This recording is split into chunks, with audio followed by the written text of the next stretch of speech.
Wakil Wali Kota Palembang Fitriyanti Agustinda mengungkapkan Pemkot Palembang telah menyiapkan anggaran sebesar 3,1 miliar rupiah untuk di kawasan bawah jembatan Musi 2.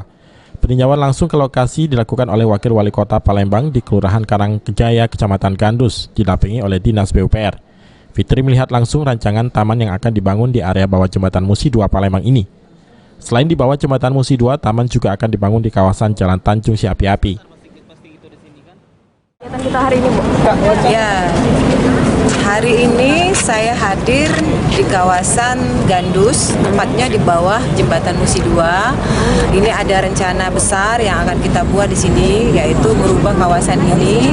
Bisa dilihat ya kawasannya seperti apa untuk kita buat taman. Nah, tentu saya berharap dan rasanya senang sekali membayangkan kalau betul-betul kawasan ini nantinya di tahun yang sama, di tahun 2019 betul-betul bisa kita rubah menjadi taman yang cantik, yang indah, menjadi salah satu tempat masyarakat untuk rekreasi dan membuka ruang terbuka hijau yang lainnya. Dan juga dari PUPR ada jalan ya Pak ya. Fitri menambahkan selain pembangunan taman, Dinas PUPR juga akan melakukan pembangunan jalan dengan anggaran 4 miliar rupiah.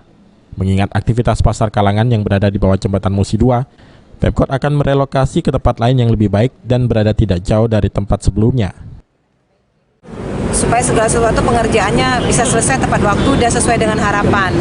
Karena kami tahu juga, ini kan sebenarnya Ibu Fitri sering ke sini. Ini kawasan ini sering dijadikan pasar kalangan, hari Rabu dengan hari Minggu. Jadi saya tadi bicara dengan Ketua RT, Ketua RW, tokoh masyarakat, mohon kerjasamanya, mohon dimaklumkan bahwa ini kawasan akan kita rubah jadi taman.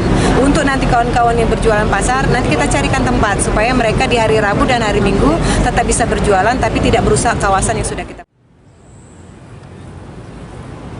Amanda Lydia, PAL TV.